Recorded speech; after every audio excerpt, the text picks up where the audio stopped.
Aujourd'hui, vous vous êtes rendu compte qu'on a commencé le culte un peu plus tôt.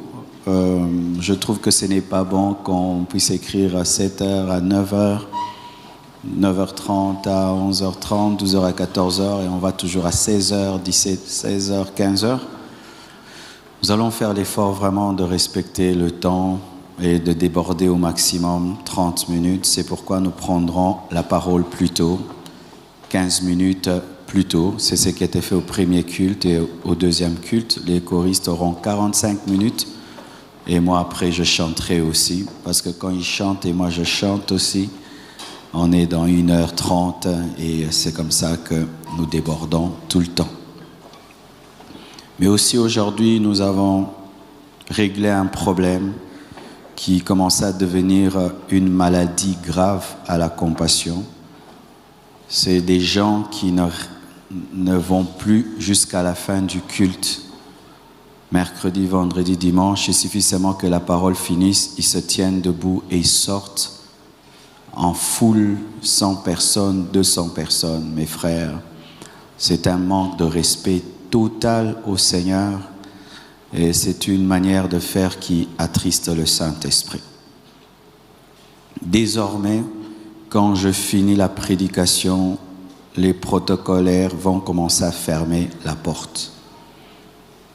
Je répète, que ce soit mercredi, vendredi, que je sois là, que je ne sois pas là, que je voyage ou pas, à la Compassion, désormais, on finit la prédication, on ferme la porte. Vous devez rester là, prier après le message, écouter les communiqués et recevoir la prière de bénédiction. Tous ceux qui ne sont pas d'accord, trouvez une autre église où vous allez faire ce que vous voulez, où vous allez vous promener à l'église comme vous voulez, causer comme vous voulez, mais je crois que c'est le minimum. D'ailleurs, l'église Compassion ne sont pas une église qui déborde. Il y a des églises qui débordent 2 heures du temps. Nous, le maximum, c'est 30 à 1 heure du temps. Nous avons des cultes de 2 heures du temps, 2h30, et ce n'est pas normal que quelqu'un qui assiste à un culte pendant 1h30 se donne le droit de se lever, et pas 200 personnes qui sortent. Quel désordre et quelle saleté. Donc, plus jamais ça à la Compassion. Et si tu n'es pas d'accord avec moi, lève-toi déjà et rentre à la maison. Parce que quand je vais finir le message, on va fermer la porte. Les seules personnes qui peuvent sortir, ce sont les personnes qui ont des raisons valables. Et pour cela, vous vous adressez personnellement au protocole, vous expliquez la raison pour laquelle vous sortez. Mais si c'est un groupe, vous ne sortez pas. Lorsque vous allez assister à une réunion d'une autorité, vous ne faites jamais cela. Mais pire, quand vous le faites dans la maison de Dieu. Lorsqu'on parle de sainteté, ce n'est pas seulement se priver de voler, d'impureté, c'est aussi respecter Dieu, respecter sa présence. Et sachez que lorsque vous ne savez pas respecter la présence de Dieu, des choses mauvaises arrivent, mes frères. Vous voyez, Hérode, il a fait un discours et on lui a donné la gloire de Dieu. Au lieu qu'il refuse cette gloire, il a pris cette gloire. Il ne savait pas qu'il y avait un ange à côté de lui. Et cet ange l'a tué. Quand Dieu te voit au travail, tu respectes ton chef. Quand il voit à l'école, tu respectes tout. Aux aéroports, tu respectes. Aux frontières. Mais quand il te voit comment tu te comportes dans sa maison, comme si c'était vraiment ton jardin, mon frère, cela ne t'apporte aucune bénédiction. Et malheureusement, c'est que même certains ouvriers font de telles choses. Et même certains, ils sortent. Tu croirais même qu'il y a quelque chose d'important. Non, ils sortent dehors pour causer, parler. Et certains seulement, ils évitent de faire la queue pour sortir du culte. Donc, ils doivent vite sortir pour ne pas faire la queue. Et ils entraînent des gens derrière. Plus jamais ça la Compassion. Pour ma part aussi, je vais veiller, commencer à respecter le temps. J'ai compris aussi pourquoi des fois je déborde. Des fois j'ai 10 points. Alors au lieu de parler de 10 points, je parlerai de 5. Tant que Jésus n'est pas revenu, je suis votre pasteur, je parlerai de l'autre. Prochainement, comme aujourd'hui, je devais parler de 10 choses. Je ne vais parler que de 5 choses et on finit le culte à temps et nous devenons une église davantage sérieuse. Amen. Car on reconnaît le sérieux d'une église par la manière dont on entre aussi et la manière dont on sort du culte. Amen. C'est aussi du respect. Lorsque nous étions dans les églises qu'on appelait des idolâtres, voyez comment on respectait. Et d'ailleurs, moi, là où je priais, on fermait la porte. Quand on venait au deuxième culte, tant que le premier culte n'a pas pris fin, vous êtes tous dehors, la porte est fermée, personne ne sort. Mais nous, aujourd'hui, on a le Saint-Esprit rempli de l'Esprit. Nous sortons comme nous voulons. Certains même, ils sortent et puis ils reviennent et puis ils sortent encore. Quelle saleté, mes frères. Quelle saleté. Alors, si certains, vous allez vous chamailler aux portes, protocolaires, chamaillez-vous. Amen. Hein? Je vous donne le droit de vous chamailler contre ces irrespectueux, ces désordonnés. Amen. Si tu ne respecteras pas les choses à l'église, reste à la maison, suis sur Facebook Live. Là, tu peux écouter la parole en chiquant, en causant. Mais une fois que tu mets les pieds à l'église, tu dois respecter le protocole du début jusqu'à la fin. À bon entendeur, salut. Amen. Hein? Nous nous tenons debout. Nous allons partager le message de ce matin. Dis à ton voisin, c'est que l'enfer n'est pas. Amen. Donc c'est une série de messages que je vais apporter pendant nos cultes de sanctification sur l'enfer existe. Je crois que ce serait une série de 10 messages. Matthieu 13, versets 40 à 42. Or, comme on arrache l'ivrée et qu'on la jette au feu, il en sera de même à la fin du monde. Le Fils de l'homme enverra ses anges qui arracheront de son royaume tous les scandales et ceux qui commettent l'iniquité. Et ils les jetteront dans la fournaise ardente, où il y aura des pleurs et des grincements de dents. Matthieu 25, versets 41 à 46. La Bible dit, « Ensuite il dira à ceux qui seront à sa gauche, « Retirez-vous de moi, maudits, allez dans le feu éternel qui a été préparé pour le diable et pour ses anges. Car j'ai eu faim, et vous ne m'avez pas donné à manger. J'ai eu soif, et vous ne m'avez pas donné à boire. J'étais étranger, et vous ne m'avez pas recueilli. J'étais nu, et vous ne m'avez pas vêtu.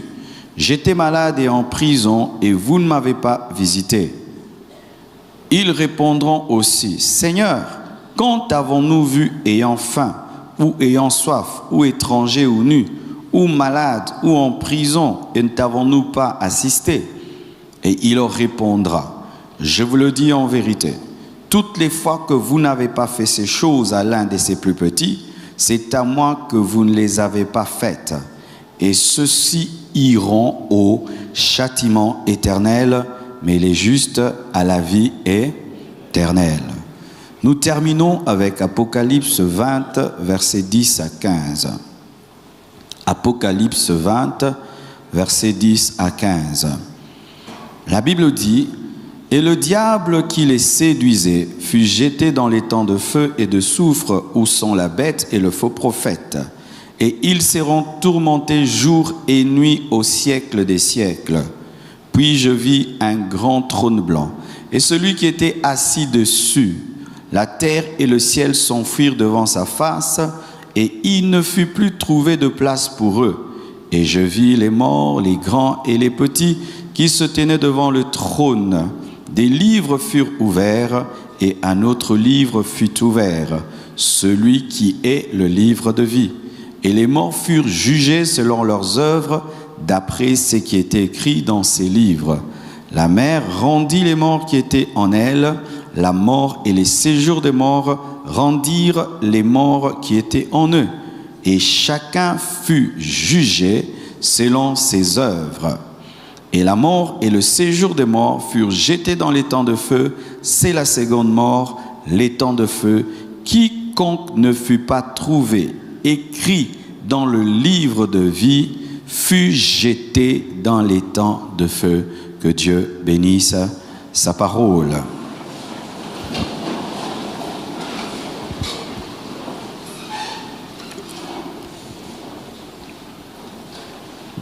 l'enfer. Bien-aimés frères et sœurs, je rends grâce à Dieu qui m'a donné la force de prêcher ce message. C'est un message très combattu et vous ne pouvez pas savoir à quel point je sens vraiment des oppositions maléfiques quand je prêche ce message, que ce soit au premier culte. Et là, je sens vraiment les esprits mauvais vouloir me fermer la bouche pour que je ne dise pas ces choses. Il y a des choses qu'on prêche qui ne dérangent pas trop le diable, vous devez le savoir, qui dérangent un peu le diable. Mais il y a des choses, quand on les prêche, elles dérangent à 100% Satan. C'est comme des messages comme ceci, parce que cela fait même partie de la destinée du diable, l'enfer. C'est-à-dire quand je prêche là sur l'enfer, et qu'il y a des démons en ce lieu, ils sont dérangés par ce message, parce qu'ils savent qu'ils finiront en enfer. Ils se rappellent même qu'ils finiront en enfer. C'est pourquoi vous remarquez que les prédicateurs ne prêchent pas beaucoup sur l'enfer, car cela déclenche un grand combat spirituel. Tu peux en parler un peu dans le message, mais du début à la fin, une semaine, un mois, Satan n'aime pas, car c'est un message qui déclenche le réveil et le salut. Et c'est des prédications sur le ciel et l'enfer qui ont engendré les plus puissants réveils dans le temps. Amen. Mes frères et sœurs, lorsque j'observe les hommes aujourd'hui, je me rends compte que les hommes sont distraits par rapport à l'éternité. Nous nous comportons comme un fruit qui est créé par Dieu pour qu'il finisse par être mangé, mais il se comporte comme s'il finira sur l'arbre. C'est ça l'homme aujourd'hui. Il se comporte comme un fruit qui ne quittera jamais l'arbre. Un fruit peut aimer l'arbre de tout son cœur, qu'il le veuille ou pas, il finira par quitter l'arbre. S'il ne quitte pas parce qu'il est cueilli, il tombera parce qu'il y a un oiseau qui est tombé dessus ou qui l'a mangé, ou il y aura un vent, ou un homme va cueillir, quelqu'un va bouger l'arbre, ou il va pourrir, mais aucun fruit ne reste éternellement sur un arbre. Et nous aussi dans ce monde-ci, mes frères, nous ne resterons pas éternels sur cet arbre appelé le monde, appelé la vie. Nous sommes des fruits. Ceux qui sont jeunes, ils sont comme des fruits verts. Ceux qui sont déjà adultes sont comme des fruits mûrs. Et ceux qui sont vieux, je ne sais pas que vous êtes des fruits pourris, mais vous allez vers la mort. Mais tu peux t'accrocher à l'arbre. Mais il y a un principe dans ta nature. Tu es appelé à tomber. Et tu peux aimer cette vie.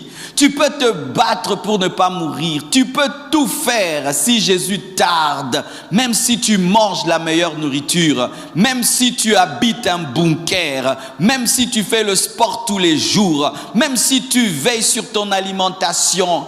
Même si tu ne sors jamais de ta maison évitant un accident. La mort te trouvera là parce que tu es un fruit. Tu finiras par tomber de l'arbre.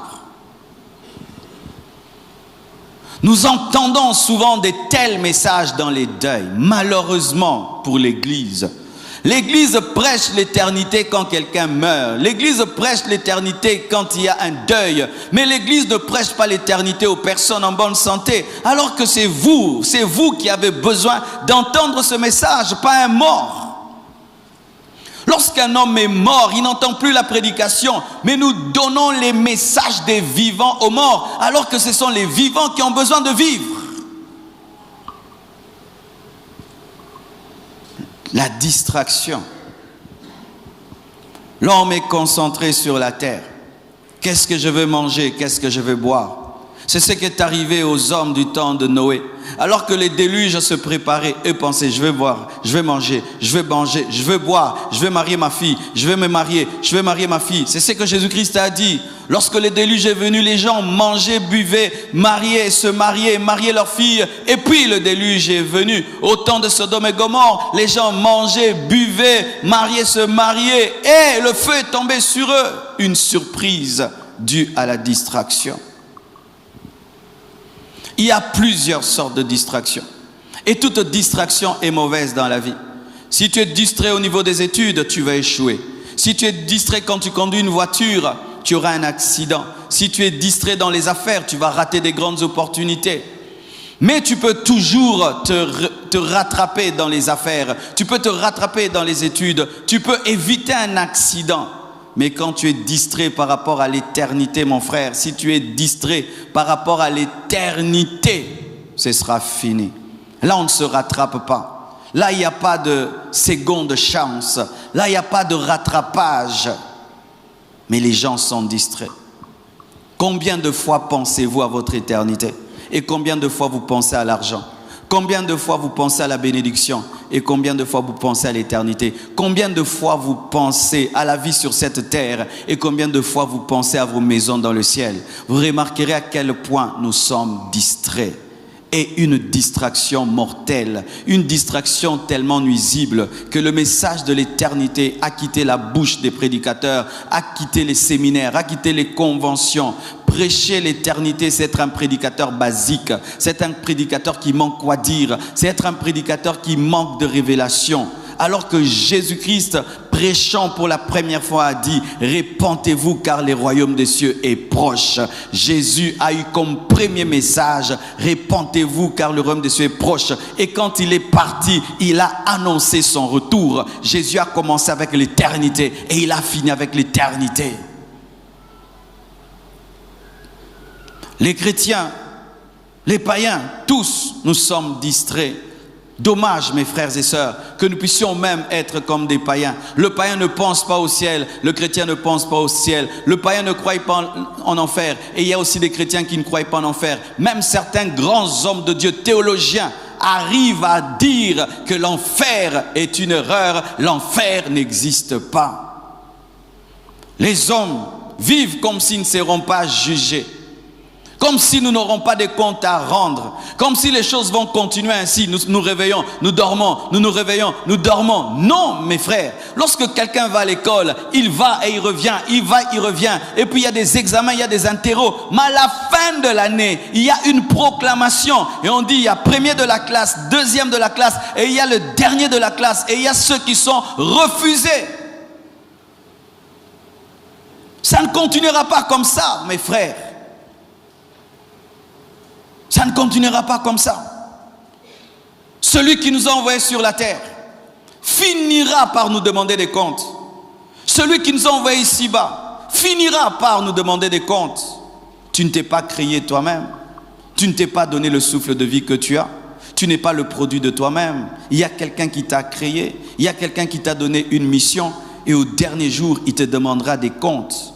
Si même nous qui sommes sauvés, si même nous qui sommes des serviteurs de Dieu, le travail que nous faisons sera éprouvé par le feu. Dieu va voir quelle motivation m'a poussé à prêcher. Et il y a certains même qui perdront leur récompense à la fin des temps, au tribunal de Christ. Certaines œuvres seront des œuvres de chaume, d'autres œuvres seront des œuvres en or, en diamant. Il y aura un jugement, mes frères. Il y a un jugement. Et le jugement de Dieu est très dangereux. Pourquoi? Parce qu'on ne triche pas et on ne le fouille pas. On peut me convoquer au tribunal, je refuse d'y aller, je peux même tarder, et puis je vais y aller après 6 mois. Mais Dieu, tu ne peux fuir son jugement. Tu peux corrompre, donner de l'argent. Lorsque c'est un tribunal de ce monde, il y a des gens qui sont en liberté, qui devaient être en prison, et il y a des gens qui devaient être en liberté, qui sont en prison. Mais avec Dieu, ce n'est pas le cas. Vous qui avez l'habitude de toujours tricher, de toujours corrompre, des fois cette pensée vous accompagne dans les choses de Dieu et vous croyez que même dans les choses de Dieu, vous finirez par vous échapper sans respecter la parole. Nous serons jugés, mes frères. Et Dieu n'a pas de chouchou. Dieu n'a pas de chéri. Il y a des gens qui pensent qu'ils sont les chéris de Dieu. Je ne sais pas d'où leur vient cette conviction. Il y a des gens qui se trouvent toujours à part par rapport aux autres. Regarde-toi bien, mon frère. Tu n'as rien d'exceptionnel. Tu as 2 yeux comme nous. Tu as un nez comme nous. Tu as 2 pieds comme nous, 2 mains comme nous. Pourquoi tu penses que tu es exceptionnel? Que Dieu est tellement bon pour toi, particulièrement. qu'il comprendra tes bêtises, qu'il comprendra tes péchés. Et même si tu ne l'as pas servi, tu n'as pas cru en lui, tu finiras au ciel parce que tu es le chouchou de Dieu. Dieu a donné des exemples pour montrer qu'il n'avait pas de chouchou. Le grand Moïse, il lui a dit, tu n'entreras pas en Canaan, alors qu'on pouvait dire qu'il méritait Canaan. Il a eu une formation de 40 ans dans le désert, il a souffert devant Pharaon, mais malgré ça, Dieu lui dit, tu n'entres pas. Dieu n'a pas de chéri. S'il y a un chéri que Dieu a, c'est Jésus. Mais il a tué Jésus parce que Jésus a porté tes péchés.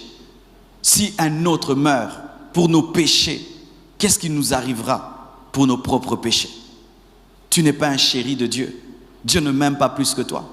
Dieu ne m'aime pas plus que toi, mon frère. Je ne suis pas un chéri de Dieu. Je n'ai pas une alliance spéciale avec Dieu. Je n'ai pas une Bible particulière à moi-même. Je n'ai pas des versets bibliques pour moi seul. Arrêtez de penser que vous êtes spéciaux. C'est un esprit d'égarement.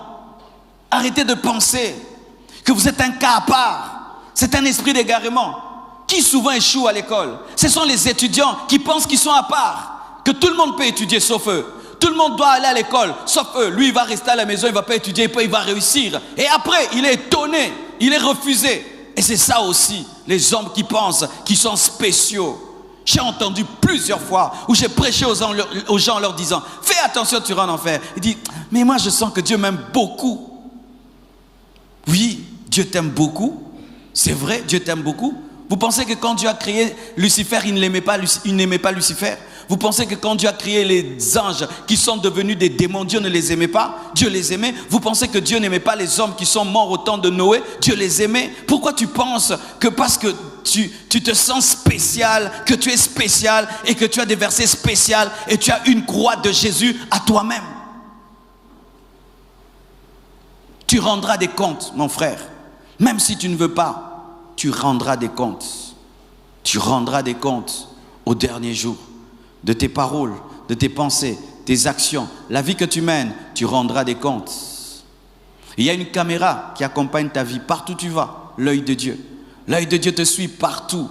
Il y a un homme qui a eu cette expérience. C'était un homme qui vivait dans le péché comme pas possible. Et un jour, il sort avec une prostituée. Alors qu'il est dans la chambre avec la prostituée, il voit un œil au niveau du plafond qui le regardait. Il est venu me dire, pasteur, j'ai vu un œil dans la chambre de la prostituée. Vous qui cachez des choses, qui vivez dans l'hypocrisie, qui menez des doubles vies, vous vous cachez devant qui? Vous vous cachez devant celui qui voit tout. Vous vous cachez devant celui qui est déjà présent dans la cachette avant que tu te caches. Vous vous cachez où? Vous vous cachez où, mon frère? Tu caches quoi? Devant qui? Nous avons oublié en soi qui nous jugera. Nous avons oublié. Nous pensons que c'est l'église qui va nous juger. Nous pensons que c'est le pasteur qui va nous juger. Nous pensons que c'est le frère qui va nous juger. Non, c'est pas nous. C'est pas nous. Tant que le Saint-Esprit n'avait rien révélé à Pierre, personne ne savait qu'Ananias et Saphira avaient menti. Personne ne savait. C'est seulement quand l'Esprit de Dieu a révélé à Pierre que cela était sûr. Donc ceci, mon frère, si Ananias et Saphira, plutôt si Pierre n'avait pas reçu la révélation, personne n'aurait su que lorsque Ananias et Saphira avaient donné cet argent, c'était la moitié. Personne n'allait le savoir, mais Dieu l'avait su. Il y a un jugement. Et sachez que le temps de la grâce prendra fin. La grâce est une parenthèse dans le calendrier de Dieu. La parole est venue auprès des siens, les siens l'ont rejetée. C'est alors et s'est tourné vers quiconque, vers les nations. Mais le temps des nations va vers son terme, mes frères. La grâce va vers son terme. Une fois seulement que l'enlèvement a lieu, la grâce prend fin. Une fois que l'enlèvement a lieu, la grâce prend fin. Mais pas seulement l'enlèvement, la mort. Une fois que tu es mort, la grâce prend fin. Il n'y a pas de grâce au-delà du tombeau si tu n'as pas Jésus. Il n'y a pas de grâce au-delà de la tombe si tu n'as pas Jésus. La vie est une grâce. La grâce de saisir la grâce. Vivre, c'est la grâce de saisir la grâce. Mes frères et sœurs, si Dieu te permettait de faire un tour dans le Sheol et y rencontrer des personnes mortes, je voudrais te dire que tu pourras sentir ceci, qu'elles désirent toutes vivre pour croire et pratiquer la parole. Toutes désirent cela, cette grâce que tu as, d'être à l'église là, en train de m'écouter, avec l'opportunité de pouvoir changer et de sortir de ta vie d'hypocrisie. Si elle pouvait revenir. C'est ça le cri de l'homme riche qui a demandé à Abraham que Lazare puisse revenir prêcher à ses 5 frères pour qu'ils ne viennent pas, afin qu'ils comprennent qu'ils ont la grâce d'être vivants. Être vivant, c'est la grâce de pouvoir changer ta vie. C'est la grâce de pouvoir pratiquer la parole. C'est la grâce de pouvoir te repentir. C'est la grâce de pouvoir changer. Car un homme vivant peut changer. Mais une fois que tu es mort, ce sera la continuité de la vie que tu as menée sur la terre. Il n'y a pas de grâce au-delà du tombeau. Que personne ne vous mente. Le purgatoire n'existe pas. Il n'y a pas de grâce au-delà du tombeau. Si tu as saisi la grâce pendant que tu es vivant, la grâce va te poursuivre au-delà du tombeau. Mais si tu n'as pas cru en Jésus-Christ, tu n'as pas saisi la grâce, tu n'auras pas grâce au-delà du tombeau. Et Satan travaille toujours de la même manière. C'est toujours la méthode, la première qu'il utilise toujours. Si tu veux vaincre le diable, tu dois étudier la tentation d'Adam et Ève et la tentation de Jésus. Je vous donne cela et ajoutez même la tentation de Joseph. Étudiez ces 3 tentations, vous comprendrez comment Satan agit. Car toutes les autres tentations du diable sont semblables, il les diversifie, mais c'est toujours la même base. Avec Adam et Ève dans le jardin, il a amené la parole en doute. Il a fait douter Ève. Est-ce que Dieu a vraiment dit? Il a changé la constitution divine. Il a changé la vision de Ève sur le fruit. Et c'est ce qu'il fait avec l'enfer. Il travaille à changer notre vision sur l'enfer. Et lorsque tu causes avec l'homme moderne, tu te rends compte que la vision de l'homme moderne sur l'enfer est fausse. Et même certains qui viennent à l'église, et même certains qui prêchent, certains qui prient, ont une fausse vision de l'enfer. Écoutez ce que Satan dit. Il nous dit que l'enfer est l'ensemble des souffrances et des problèmes que nous avons ici-bas. Certains même philosophes disent ça, et certains chrétiens. Quand tu dis l'enfer, il dit l'enfer n'existe pas, mon frère. L'enfer, c'est ce monde-ci. Regarde toutes ces guerres, regarde ces maladies, ces épidémies, ces viols et tous ces malheurs, tout ce qui se passe, la famine, c'est l'enfer. Archi faux, c'est pas l'enfer. L'enfer n'est pas l'ensemble des souffrances que nous avons ici-bas. Pourquoi je dis ça? Si l'enfer est l'ensemble des souffrances que nous avons ici-bas, Dieu est injuste. Pourquoi? Parce qu'il y a des hommes qui craignent Dieu, qui manquent le pain, qui manquent la nourriture, qui manquent des voitures, qui manquent des maisons, qui manquent de tout. Il y a des hommes qui ont craint Dieu, qui sont morts dans des prisons. Mais il y a des hommes qui vivent dans le péché, qui sont des sorciers, des magiciens, qui tuent les gens. Ils ont des jets, ils ont des yachts, ils roulent avec des hélicoptères. Ils ont tout ce dont ils ont besoin. Alors on va dire que les saints sont en enfer et les pécheurs sont au paradis. Non, mes frères. Les souffrances ici-bas sont causées par plusieurs choses. Mais ce n'est pas l'enfer. Sont causées par un jugement de Dieu. Tu peux pécher et puis Dieu te frappe. Les souffrances sont aussi causées par une épreuve où Dieu veut tester ta foi. Les souffrances aussi viennent de ta propre négligence, car tu peux causer tes propres souffrances. Mais les souffrances, la plupart ici-bas, sont causées par l'égoïsme de l'homme, car il est écrit que dans les derniers jours, il y aura des temps difficiles, car l'homme sera égoïste, cupide, ami de l'argent. Quand les gens meurent à gauche et à droite, ce n'est pas l'enfer. Pourquoi? Parce qu'on ne vit pas l'enfer dans le corps. L'enfer se vit dans l'âme et dans l'esprit. L'enfer ne se vit pas dans le corps. Car si l'enfer se vit dans le corps, l'enfer dure un temps, alors que la Bible révèle que les gens qui vont en enfer souffrent au siècle des siècles, éternellement. Donc l'enfer ne se vit pas sur la terre. Cette terre, ce n'est pas un enfer, car certains sont dans un paradis sur cette terre et d'autres sont dans des souffrances. L'enfer, mes frères, n'est pas un lieu plein d'ambiance où tous les viveurs se réjouiront sans l'interdiction de Dieu. Ça, souvent, j'ai entendu des gens le dire. Quand je prêche à des jeunes qui aiment la vie, à des hommes qui aiment aller dans les boîtes, dans les bars, des hommes qui aiment fumer, qui aiment s'enivrer, qui aiment sortir samedi, et tu leur dis l'enfer existe. Ils te prêchent l'enfer comme étant la continuité de leur bar, la continuité de leur boîte, la continuité de leur concert. Ils te présentent un enfer heureux, où il y aura des stars, des vedettes, des célébrités qui vont continuer à les égayer. Frères, ne jouons pas. Il y a une maladie aujourd'hui dans ce monde, les gens rient de tout. Tu leur prêches sur le péché, ils rigolent. Tu lui dis tu es voleur, il rit. Tu dis impudique, tu mourras, il rigole. Mon frère, pourquoi tu ris quand on prêche une prédication qui te touche et tu ris? Nous sommes habitués à rire de tout, à rire même des choses qui vont nous tuer. Et nous amenons des blagues dans les choses de Dieu, disant que l'enfer c'est le ciel et le ciel c'est l'enfer. Et nous nous moquons, on dit au ciel ce sera ennuyeux, mais en enfer il y aura la vie. Et les gens rient. Tu ris mon frère. Sachez ceci mes frères. En enfer, il n'y aura pas de compagnie. Personne ne sera près de toi. Souvent, lorsque les gens imagent l'enfer, ils montrent plusieurs personnes au même endroit, mais ce n'est pas le cas. Regardez quand on présente l'homme riche, on montre qui est à côté de lui. Il n'y a personne. En soi, l'enfer, c'est une prison. Nous pouvons être à 10 000 à Makala, mais si tu es dans une prison fermée, tu ne verras pas les autres.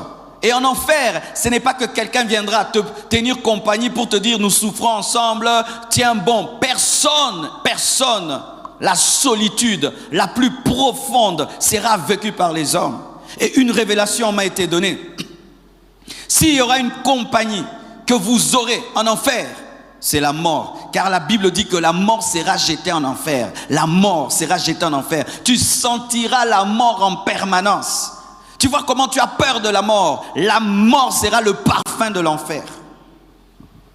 La mort sera le parfum de l'enfer.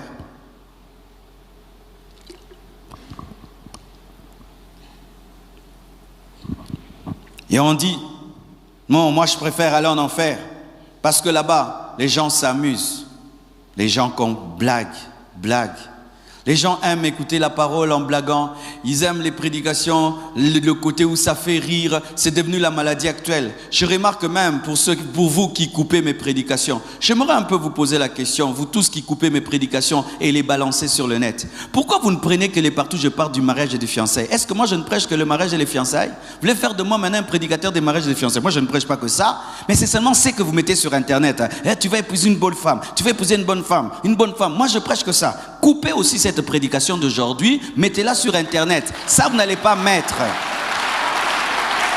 Vous aimez couper les parties de mes prédications où je fais rire les gens. Moi je ne suis pas un gadiadia, moi je ne suis pas un mangobo. Non, et ne riez pas. Moi je ne suis pas votre mangobo pour vous faire rire. Quand vous voulez un peu rire au nom de l'évangile et de la parole de Dieu, vous prenez une prédication d'1 heure du temps où je fais rire pendant 10 minutes. C'est là que vous prenez, vous mettez partout. Les gens croient que moi je vais faire rire. Maintenant quand ils viennent à l'église, ils trouvent l'autorité comme ça. Ils sont étonnés. Pourquoi? Moi j'étais attiré parce qu'il fait rire. Mais qu'est-ce qui passe? C'est pourquoi tu dors. Si vous voulez dormir, prenez des coussins, dormez. Pourquoi vous voulez faire de moi un blagueur? Pourquoi vous ne prenez des parties de mes messages seulement là où je vous fais rire? Moi je ne quitte pas ma maison pour vous faire rire. Non, je ne quitte pas ma maison pour faire rire. Je ne quitte pas chez moi avec la décision de faire rire quelqu'un. Non. Si c'est pour ça que tu viens à l'église, vraiment je trouve une autre église parce que je ne suis pas un gadiadia. Non. Mais le problème c'est celui-là, lorsque la parole vous touche, vous aimez rire. Vous aimez rire seulement pour l'esquiver. Pour esquiver la parole. Pour qu'elle ne vous touche pas. Alors vous riez pour qu'elle passe. C'est une manière d'esquiver la parole. Parce que si tu restes conscient, tu restes triste, elle va te toucher, tu vas changer. Tu préfères rire. Une stratégie satanique et démoniaque. Et c'est cet esprit-là qui saisit beaucoup de gens, qui commence maintenant à se moquer du ciel. Oh, ce ciel-là, ce ciel-là. Mon frère, le ciel, c'est ça l'espérance de l'homme. L'homme a été créé dans le paradis et il ne doit vivre que dans le paradis. C'est là où nous devons vivre. Regarde, je ne sais pas si tu es vraiment spirituel, mais un homme très spirituel, même vivre sur cette terre le fait souffrir. Un homme spirituel, vivre sur cette terre le fait souffrir. Quand il voit les injustices, il voit les gens qui tuent les autres, qui détruisent les autres, mais qui sont toujours en train de prospérer. Ça fait souffrir un homme qui craint Dieu, de voir les gens pécher.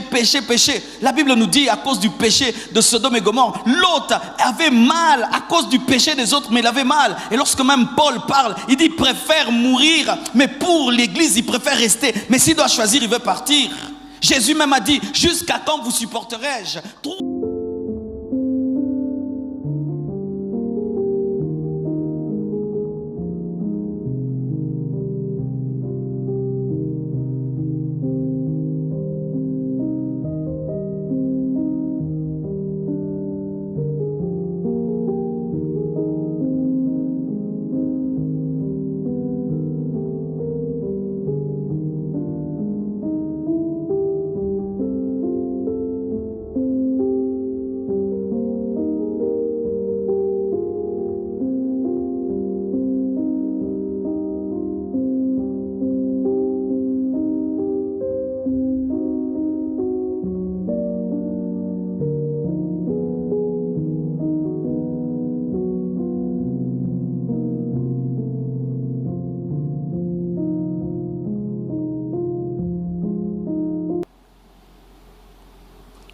Quand tu deviens spirituel, mon frère, ton esprit crie ciel. Ton esprit soupire après le ciel. Ton esprit crie que cette terre s'arrête. Un homme, quand tu montes en esprit, tu pries que ces choses s'arrêtent. Que cette terre, ces choses s'arrêtent. Que la terre s'arrête. Que ce monde s'arrête. Moi, je prie que ça s'arrête.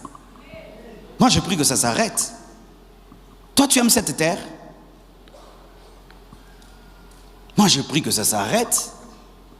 Tu regardes le confort de ta maison parce que tu vis bien. Regarde tous ces Congolais qui meurent là-bas au Kivu. Certains qui vivent dans des brousses. Tous ces gens qui souffrent, mes frères.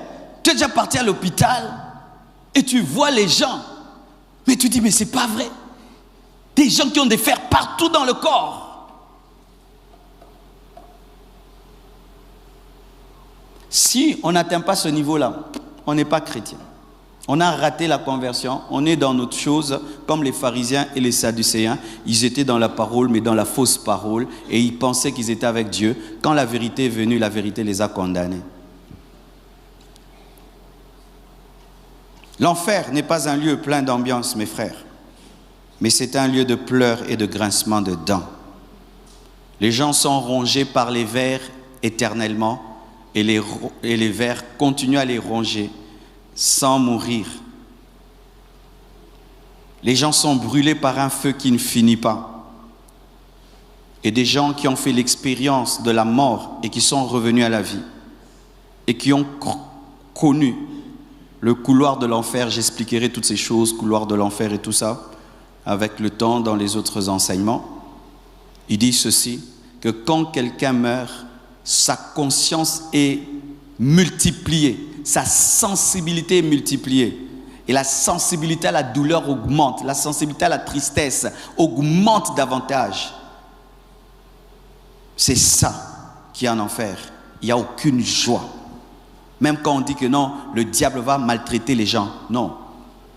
Quand Dieu jette tout le monde en enfer, même le diable ne maltraite personne. Parce que maltraiter quelqu'un peut lui donner même le plaisir. Personne n'a la joie en enfer. Personne n'a la joie. Alors frère, si tu joues à parler d'un enfer qui est un concert, fais très attention. La Bible ne dit pas cela. L'enfer n'est pas une invention des prédicateurs pour effrayer leurs auditoires, mais une vérité biblique, signe du jugement divin sur les impies. Je n'invente rien. Tous les versets que j'ai donnés sont dans la parole. J'aurais même préféré, mes frères, que ça n'existe pas. Vraiment, si Dieu pouvait me demander mon avis, je dirais, Seigneur, enlève l'enfer. Ce n'est pas que j'invente et qu'aujourd'hui j'aimerais vous terrifier. Non, c'est la parole. Si nous devons vous prêcher la bénédiction, parce qu'elle est dans la Bible. Si on doit vous prêcher les miracles, parce qu'elles sont dans la Bible. Si on doit vous prêcher le baptême de l'Esprit, parce qu'il est dans la Bible. Pourquoi on ne doit pas vous prêcher l'enfer? Jésus a prêché l'enfer. Jésus a enseigné sur l'enfer plus que les autres apôtres, plus que tous les disciples. Jésus parlait clairement de l'étang de feu. Jésus parlait clairement là où il y a les pleurs et les grincements des dents. Jésus. Si Jésus était le prédicateur d'une église, le pasteur d'une église, il parlerait beaucoup de l'enfer. Beaucoup de l'enfer. Nous n'en vantons rien, mes frères. Et d'ailleurs, un prédicateur qui ne te parle pas de l'enfer ne t'aime pas. Un prédicateur qui ne te parle pas de ton éternité ne t'aime pas. Un prédicateur qui t'amène que dans ta vie présente ne t'aime pas. Je vous assure, mes frères, vous me direz merci dans l'éternité d'avoir entendu ces choses. Vous me direz merci d'avoir abîmé votre dimanche, de vous avoir rempli de peur, de vous avoir rempli de tristesse. À salut, vous me direz merci. Ce n'est pas une invention, c'est écrit dans la parole. Et on ne doit pas vous prêcher une partie de la parole pour que seulement vous soyez heureux. On doit vous prêcher toute la Bible, là où elle donne la joie et là où elle fait peur. Même moi aussi, quand je lis la Bible sur l'enfer, mes frères, moi aussi j'ai peur. Moi aussi j'ai peur, je ne veux pas aller là-bas. Mais je ne vais pas prêcher la Bible que du côté où que j'aime. Quand je parle de l'onction, je suis très à l'aise. Quand je parle des miracles, je suis très à l'aise. Quand je parle du succès, je suis très à l'aise. Mais je ne dois pas prêcher la parole où je suis à l'aise. Je dois être fidèle à la parole. Ce n'est pas une invention. C'est écrit dans la parole de Dieu. Plusieurs endroits dans la Bible, on parle de l'étang de feu de soufre. On parle de l'enfer. On parle de l'étang de feu. On parle de la seconde mort. L'enfer n'est pas un lieu de souffrance limitée dont l'homme finira par s'habituer et s'en sortir. Il y a même des théologiens qui enseignent ça. Faites attention aux théologiens, mes frères. Faire la théologie, ce n'est pas que tu connais Dieu. Je répète, faire la théologie, ce n'est pas le signe que tu connais Dieu. Tu peux avoir le logos, tu n'as pas le réma. Tu peux avoir les écritures dans la tête, mais tu n'as pas la parole dans le cœur. Et il y a des théologiens qui enseignent des enseignements du genre qu'un jour Dieu finira par pardonner aux gens qui sont allés en enfer. Et il te le dit en grec, il te le dit en hébreu, en araméen. Mes frères et sœurs, si Dieu arrêtera l'enfer, donc il va arrêter le ciel aussi. Car ces deux choses sont parallèles. S'il y a les ténèbres, il y a la lumière. S'il y a la lumière, il y a les ténèbres. S'il y a le ciel, il y a l'enfer. S'il y a la nouvelle Jérusalem céleste, il y a aussi l'enfer. Dieu ne va pas arrêter ça. La Bible dit au siècle des siècles. Celui qui va en enfer, mes frères, il va pour toute sa vie. Je ne sais pas si vous avez déjà connu des problèmes sur cette terre où tu as l'impression que ça ne finit pas. Tu vois que les journées deviennent longues, les années durent et tu perds l'espoir. Mais ça, ce n'est rien. Un homme qui est en enfer, il est pour l'éternité. C'est-à-dire, il n'y a plus de temps. Lorsque quelqu'un entre en prison, on dit que tu es en prison à vie. Le jour où tu meurs, la prison s'arrête. Mais celui qui est en enfer, elle ne s'arrête pas. Pourquoi? Parce que l'esprit ne meurt pas. L'âme ne meurt pas. Éternellement, éternellement, éternellement. On ne fait pas un jour en enfer, ni 2 jours, ni 3 jours, ni 1000 ans, ni même 1 million d'années. Qu'on te prenne, on te met seulement dans un four pendant 1 jour, dans un four pendant 1 jour. Mais on te met éternellement. Ce n'est pas que tu t'habitues aussi aux souffrances parce que ça, tu es dedans depuis longtemps. Non, tous les jours, c'est comme si c'est la première fois. Vous voulez aller à un tel endroit où vous êtes venu à l'église des années, vous avez écouté la parole, mais puis vous finissez en enfer parce que vous étiez des chrétiens hypocrites, des faux frères, des fausses sœurs, des religieux, des gens qui viennent à l'église et qui ne savent même plus ce qu'ils viennent faire. Vous voulez finir dans de tels endroits. J'aurais aimé être un païen et puis je finis en enfer, mais pas quelqu'un qui a écouté la parole et qui finit en enfer. J'aurais aimé ne jamais entendre. Je pourrais même dire, Dieu, j'ai jamais entendu. Mais toi, tu as entendu. Et tu es en train d'entendre. Pendant que je prêche, tu entends. Mais aucune décision dans le cœur. Tu attends seulement la fin du culte, qu'on dise Amen, et que tu continues comme d'habitude dans ta vie, mon frère. Et tu es un homme. Et tu es un homme. Si même tu ne vas pas aller en enfer par amour pour Dieu, si tu ne vas pas aller au ciel par amour pour Dieu, va même au ciel par amour pour toi-même. Si tu n'aimes pas Dieu, tu n'aimes pas... Mais aime-toi. Aime-toi. Évite-toi l'enfer.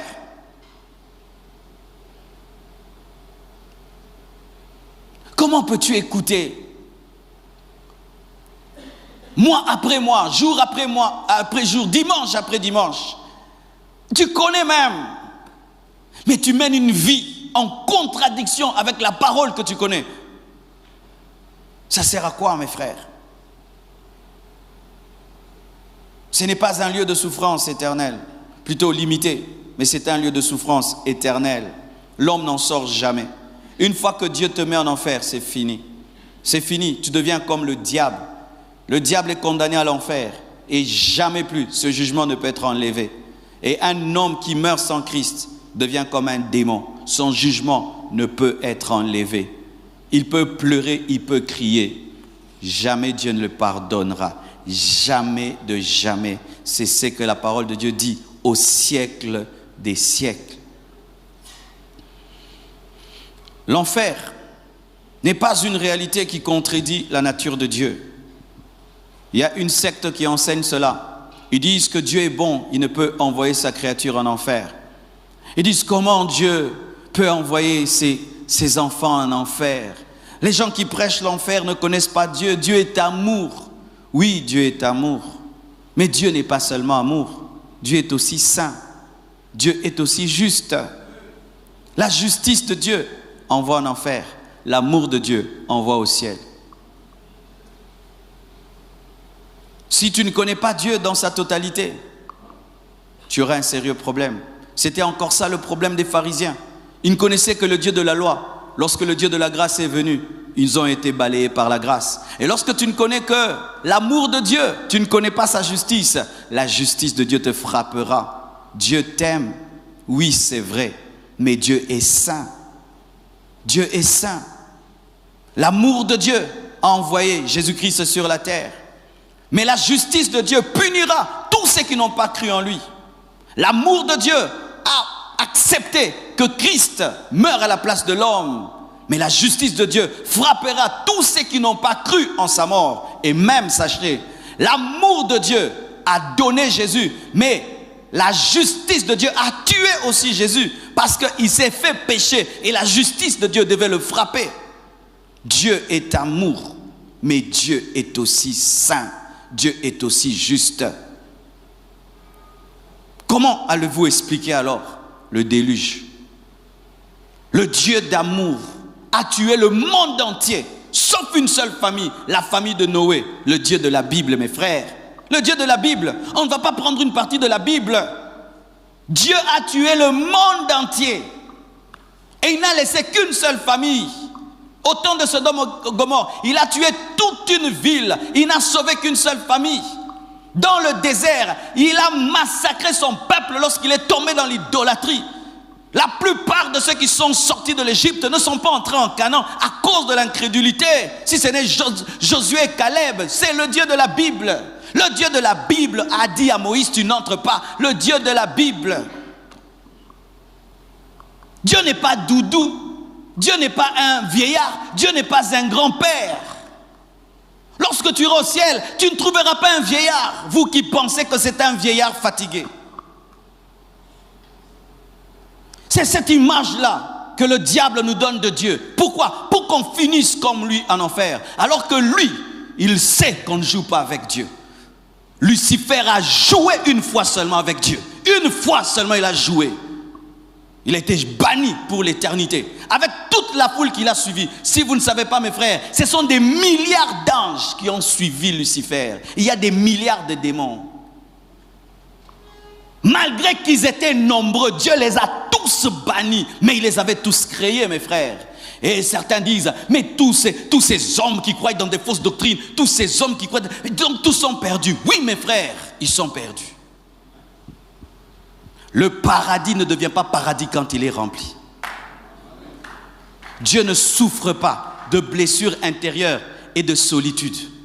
Avant de nous créer, Dieu est Dieu. Et sans nous, il reste Dieu.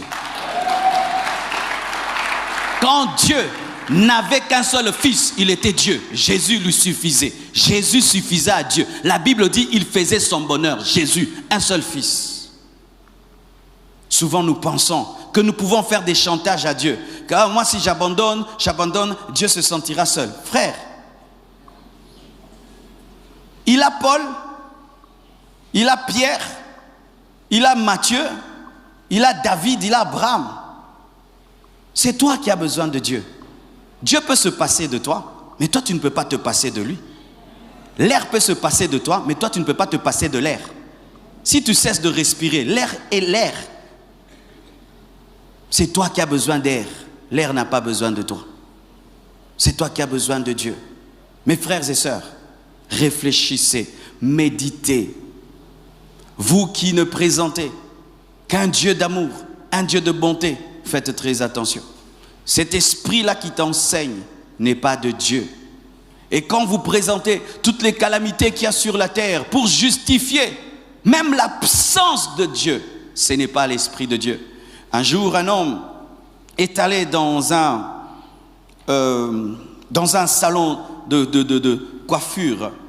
Et pendant qu'on le coiffait, il a commencé à prêcher. Et le coiffeur commence à lui dire, oh non, Dieu n'existe pas. Si Dieu existait, pourquoi il a créé le diable? Si Dieu était bon, pourquoi il a créé le diable? Oh, si Dieu existait, pourquoi il y a autant de problèmes? Tous ces morts sur la terre, ces famines. Non, Dieu n'existe pas. Et s'il existe, il est méchant. Je bénis Dieu, celui qui le coiffait avait la sagesse de Dieu. Il dit, est-ce que je peux te poser une question? Il dit, est-ce que sur la terre, tout le monde est bien coiffé? Il dit, non. Alors, s'il y a des gens mal coiffés, c'est parce qu'il n'y a pas de coiffeur.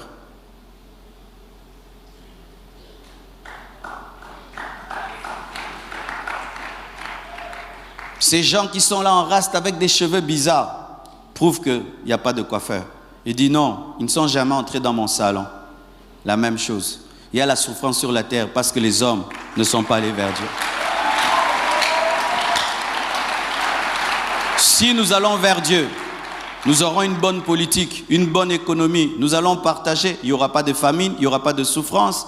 La couche d'ozone ne sera pas transpercée. Nous allons savoir gérer la nature. Si ce monde est ce qu'il est, c'est parce que l'homme est allé loin de Dieu. Si les hommes ne sont pas coiffés, ce n'est pas parce qu'il n'y a pas de tondeuse, c'est parce que l'homme est allé loin de la tondeuse. Et s'il y a des souffrances sur la terre, ce n'est pas parce que Dieu est méchant, c'est parce que l'homme a rejeté l'amour de Dieu en devenant égoïste, cupide. Ce n'est pas Dieu qui est en train de bouffer les salaires des gens. Non, ce n'est pas Dieu. C'est l'égoïsme de l'homme qui fait que l'homme, au lieu de payer ses frères, met tout dans la poche. Ce n'est pas Dieu. Ce n'est pas Dieu. C'est nous. Mes frères et sœurs, sachez ceci, qu'il est possible de venir à l'église et d'aller en enfer. Il est possible d'écouter la parole et d'aller en enfer tant que tu n'as pas donné ta vie à Jésus-Christ. La Bible dit, car Dieu a tant aimé le monde qu'il a donné son Fils unique afin que quiconque croit en lui ne périsse point, mais qu'il ait la vie éternelle. C'est le plus puissant verset de la Bible, mon frère. Le plus puissant. Venir à l'église ne sauve pas. Avoir des responsabilités à l'église n'amène pas au ciel. Même prêcher l'évangile n'amène pas au ciel. Être à côté du pasteur n'amène pas au ciel.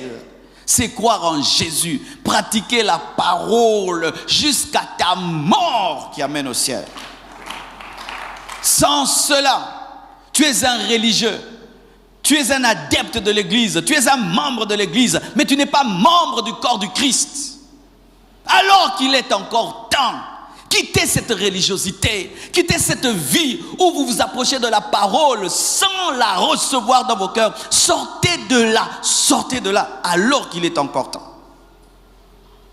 Alors qu'il est encore temps. Je ne le laisserai pas, le péché, mon péché, de vivre le ciel. Et je ne permettrai pas à un péché de rien du tout de me conduire dans un feu éternel. Aller en enfer, c'est être escroqué pour un petit plaisir. De quelques minutes, tu as l'éternité en enfer. Pour une voiture, tu as l'éternité en enfer. Une maison, l'éternité en enfer. Des habits, l'éternité en enfer. Un homme, une femme, un plaisir, l'éternité en enfer. Je préfère manquer tout ça et attendre calmement le ciel, comme le pauvre Lazare.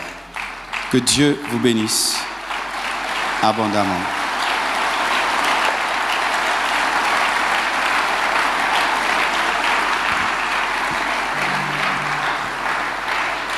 Je vous prie de vous tenir debout.